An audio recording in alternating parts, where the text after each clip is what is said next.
বৃহস্পতিবার থেকে চেন্নাইতে বাংলাদেশ ভারত টেস্ট সিরিজের প্রথম ম্যাচটি যে হবে সেখানকার উইকেট ভালোই একটা ধাঁধা তৈরি করেছে, ব্যাপক কৌতূহলের জন্ম দিচ্ছে।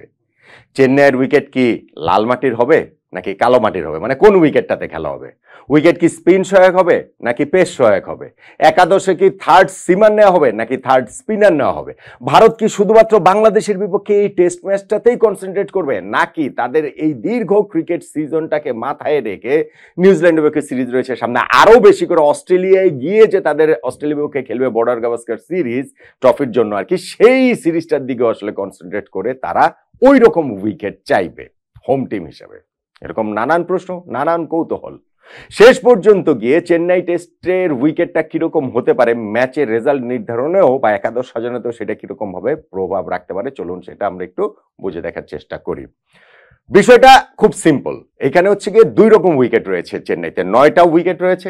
সেই 9টা উইকেটের মধ্যে 6টা উইকেট হচ্ছে গিয়ে কালো মাটির, মানে পার্থক্যটা বুঝতে হলে সহজ চোখে আপনি দেখবেন যে উপর দিয়ে হচ্ছে গিয়ে উইকেটটা কালচে, আর 3টা উইকেট রয়েছে লাল মাটির, যেখানে উইকেটটা হচ্ছে গিয়ে লালচে।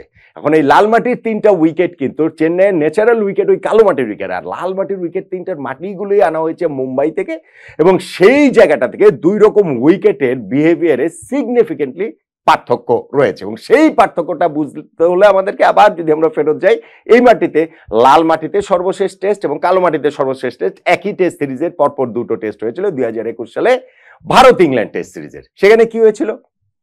ধরেন হচ্ছে গিয়ে প্রথম টেস্টটাতে যেখানে হচ্ছে গিয়ে ইংল্যান্ড ম্যাচটা জিতে নিয়েছিল 227 রানের বিশাল ব্যবধানে, সেকেন্ড টেস্টটাতে ভারত ম্যাচটা জিতে নিয়েছে 317 রানের বিশাল ব্যবধানে। পরপর দুটো টেস্ট হয়েছে একই মাঠে একই ভেন্যুতে, কিন্তু দুইটা ভিন্ন উইকেটে।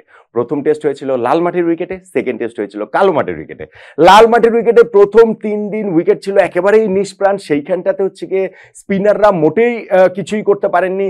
প্রথম ইনিংসে জরুর ডাবল সেঞ্চুরি করে ফেললেন, ফার্স্ট ইনিংসে ইংল্যান্ড প্রায় 250 রানের লিড নিয়ে নিল, শেষ দিকে গিয়ে দুই দলের স্পিনাররা কার্যকর হলেও ফার্স্ট ইনিংসটাই আসলে ম্যাচের ডিফারেন্সটা গড়ে দিয়েছে, যেই কারণে ইংল্যান্ড এত বিশাল ব্যবধানে জয় পেয়ে গেছে লাল মাটির উইকেটে। পরের টেস্ট চেন্নাইতে কয়েকদিন পরে ভারত কালো মাটির উইকেটে খেললো, এবং কালো মাটির উইকেটটাতে অনেক বেশি স্পিন সহায়ক হয়, তাতে ভারতীয় স্পিনাররা ডোমিনেট করলেন। অবভিয়াসলি রোহিত শর্মার একটা দুর্দান্ত সেঞ্চুরি ছিল, সেটারও একটা রোল ছিল, কিন্তু ওই যে ভারতীয় স্পিনাররা ডোমিনেট করেছে ইংল্যান্ডের কাছে, সেইটার জবাব ছিল না।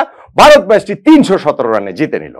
এখন খেয়াল করে দেখেন, এই কিন্তু সর্বশেষ দুটো টেস্ট চেন্নাইতে হয়েছিল প্রায় হচ্ছে গিয়ে 3-3.5 বছর আগে। আপনি যে খেয়াল করে দেখেন যে একই স্টেডিয়ামে দুটো উইকেট, ভিন্ন দুই উইকেট, ভিন্ন দুই ক্যারেক্টারিস্টিক্স উইকেট, তাহলে এখন বাংলাদেশ ভারত টেস্ট সিরিজটা আসলে এই ফার্স্ট টেস্টটা কিরকম উইকেটে হবে? ভারত তাদের গণমাধ্যমে যে খবর আমি দেখলাম সেখানে হচ্ছে গিয়ে ভারত কিন্তু দুই রকম মাটির উইকেটেই প্র্যাকটিস করেছে এই কয়েকদিন। প্রথমে হচ্ছে মানে লাল মাটির উইকেটেও কালো মাটির উইকেটেও তারা প্র্যাকটিস করেছে, কিন্তু সর্বশেষ তারা লাল মাটির উইকেটেই প্র্যাকটিসটা বেশি করছে। তাতে করে মনে হচ্ছে যে এই রেড ক্লেতেই আসলে খেলাটা হবে এই চেন্নাইয়ের উইকেটটাতে। এটা কি বলে চলো অনৈতিক কোনো সুবিধা না, এটা হোম টিম, তারা তাদের সুবিধা মতো উইকেট বানায়, তারা কোনটাতে কিরকম উইকেট তাদের চাহিদারও একটা ব্যাপার থাকে, সেরকম চাহিদা কিউরেটরকে দেওয়া হয় বা হচ্ছে ওই হোম ক্রিকেট অ্যাসোসিয়েশনকে দেওয়া হয়, এবং সেই অনুযায়ী উইকেট তৈরি করা হয়। ভারত এখানে লাল মাটির উইকেটে খেলতে পারে, এবং এইখানটাতে আরেকটা জিনিস মাথায় রাখতে হবে, লাল মাটির উইকেটে বাউন্সটা অনেক বেশি থাকে, সেটা পেসার স্পিনার সবার ক্ষেত্রে প্রযোজ্য, এবং গরমটা যেহেতু অনেক বেশি থাকবে সেই কারণে স্পিনাররাও এই জায়গাটাতে কার্যকর পরের দিকে আরো বেশি করে হয়ে উঠতে পারেন। কিন্তু একই সঙ্গে লাল মাটির উইকেটে পেস বোলারদের কার্যকারিতাও এবার যথেষ্ট থাকবে বলে ধারণা করা হচ্ছে। সেইটা শুধুমাত্র বাড়তি বাউন্সের কারণে নয়, গরম টরম সবকিছু মিলিয়ে রিভার্স সুইংটা ওইখানে একটা বড় অস্ত্র হিসেবে দেখা দিতে পারে। এখন যখন আপনি এই সবকিছু মাথায় রাখবেন, তখন আপনি এই যদি রেড ক্লে সারফেসে খেলা যদি হয়, লাল মাটির উইকেটে খেলা হলেও একাদশ নির্বাচনটা কিরকম হবে সেইটা নিয়ে একটা ডিলেমার জায়গা কিন্তু ডেফিনেটলি থাকবে। ধরেন আমি যদি স্বাগতিক ভারতের কথা বলি, স্বাগতিক ভারতের এই জায়গাটাতে তাদের দুই স্পিনার যদি খেলানো, রবিচন্দ্রন অশ্বিন এবং হচ্ছে গিয়ে রবীন্দ্র জাদেজা, এই দুজন তো খেলবেনি, আর সঙ্গে যদি হচ্ছে গিয়ে দুই পেসার খেলানো হলে একটা তো জাসপ্রীত বুমরা, সঙ্গে এখানে মোহাম্মদ সিরাজেরও খেলার কথা। হ্যাঁ, তারা এইখানটাতে হচ্ছে গিয়ে সারপ্রাইজ প্যাকেজ হিসেবে যদি তারা দুই পেসারই শুধুমাত্র খেলায়, সিরাজের জায়গায় তারা আকাশদীপকে খেলাতে পারে, যিনি হচ্ছে গিয়ে ইংল্যান্ডের বিপক্ষে টেস্ট সিরিজে যার ডেবু হয়েছিল। আবার বোলিং বৈচিত্র্যের কথা মাথায় রাখলে তারা বাহাতি সিমার ইয়াশ দলকেও তারা টেস্ট ডেবু করিয়ে দিতে পারে। কিন্তু ধরে নেওয়া যায় যে জাসপ্রীত বুমরা এবং মোহাম্মদ সিরাজ তাদের দুই পেস বোলার, রবিচন্দ্রন অশ্বিন আর হচ্ছে গিয়ে রবীন্দ্র জাদেজা তারা দুই স্পিনার। এখন যদি থার্ড স্পিনার নিতে হয়, সেইখানটাতে কি কুলদীপ যাদব নাকি অক্ষর প্যাটেল এখানটাতে আসবে? মনে হয় শেষ পর্যন্ত কি অক্ষর প্যাটেল চেয়ে কুলদীপ যাদবেরই সম্ভাবনার জায়গাটাতে একাদশে ঢোকার ক্ষেত্রে বেশি থাকবে। এটা হচ্ছে কি ভারত। আবার যদি বাংলাদেশের হিসাব করেন, বাংলাদেশের হিসাব করলে কিন্তু হচ্ছে কি 3 সিমার 2 পেসার 2 স্পিনার নিয়ে আমরা পাকিস্তানে খেলেছি এবং সেটা আমাদের জন্য মোটামুটি ইজি সিলেকশন। যদি আমরা 3 সিমার নিয়ে খেলতে চাই, তাসকিন, খালেদ রানা এবং হাসান মাহমুদ এই 3 জন খেলবে, সাকিব এবং মিরাজ এই 2 আমাদের স্পিনার থাকবে। কিন্তু ডিলেমাটা হয়ে যাবে যদি আমরা 3 স্পিনার নিয়ে খেলি, সেক্ষেত্রে থার্ড স্পিনার তাইজুল নাকি কি বলা চলে যে নাইম হাসান, এইটাও মোটামুটি ইজি ডিসিশন আমার কাছে মনে হয় যে তাইজুলকে নেবে। কিন্তু আমরা পেসার তখন কাকে বাদ দিব? আমরা হাসান মাহমুদ, নাহিদ রানা এবং হচ্ছে তাসকিন আহমেদ এই 3 জনের মধ্যে কাকে বাদ দিয়ে তখন একাদশটা সাজাবো? ওইটা কিন্তু আরেকটা ডিলেমার জায়গাটা তৈরি করবে।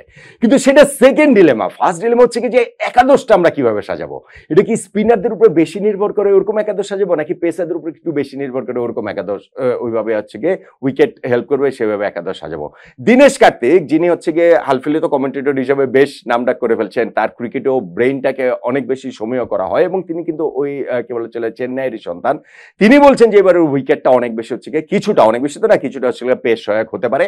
সো 3 জন পেসার নিয়ে একাদশ ভারত সাজাতে পারে। বাংলাদেশও কি সেই একই পটে হাঁটবে কিনা, আমরাও কি 3 পেসার 2 স্পিনার নিয়ে খেলবো কিনা, সেটা কিন্তু একটা কৌতূহলের বিষয়। উইকেট রিড করতে যদি ভুল হয়, সেক্ষেত্রে আগে যেরকম বিষয়টা ছিল যে বাংলাদেশ ভারতের এত হিউজ পার্থক্য ছিল, এখনো অনেক পার্থক্য। আমি বলছি না যে বাংলাদেশ ভারত কাছাকাছি চলে এসেছে, আমি জাস্ট বোঝানোর জন্য বলছি যে তখন বাংলাদেশকে ভারতের গোনায় না ধরলেও হতো। আচ্ছা ঠিক আছে, উইকেট রিড করতে ভুল করেছে, যাদের নিয়ে খেলেছি তাদের নিয়ে আমরা জিতে যাব। কিন্তু বাংলাদেশ মাত্রই পাকিস্তানে গিয়ে পাকিস্তানকে হারিয়ে এসেছে। বাংলাদেশকে হালকাভাবে নেয়ার আর কোনো সুযোগ আসলে ভারতের নেই। যেটা ভারতের ক্যাপ্টেন রোহিত শর্মা প্রেস কনফারেন্সেও বোঝা গেছে, তিনি হালকা চালে বলেছেন বটে, হ্যাঁ ভারতকে হারাতে সবাই পছন্দ করে, তো ঠিক আছে ভাবুক, সবাই ভাবে ভাবতে থাকুক। কিন্তু একই সঙ্গে বাংলাদেশ বিষয়ে তার সতর্কতার কথাও তিনি বলেছেন, বাংলাদেশকে সময়ও করছেন সেটাও বলেছেন। ফলে একাদশ নির্বাচনটা স্পট অন হওয়াটা 2 দলের জন্যই গুরুত্বপূর্ণ। আর যদি ভারতের সেটা স্পট অন না হয়, বাংলাদেশে যদি সেটা হয়ে যায়, তাহলে তো পার্থক্যটা আরো একটু কমে আসবে। চেন্নাই টেস্টটা তখন আরো বেশি ইন্টারেস্টিং হয়ে উঠবে বাংলাদেশ ভারতের মধ্যে। কি বলেন আপনি?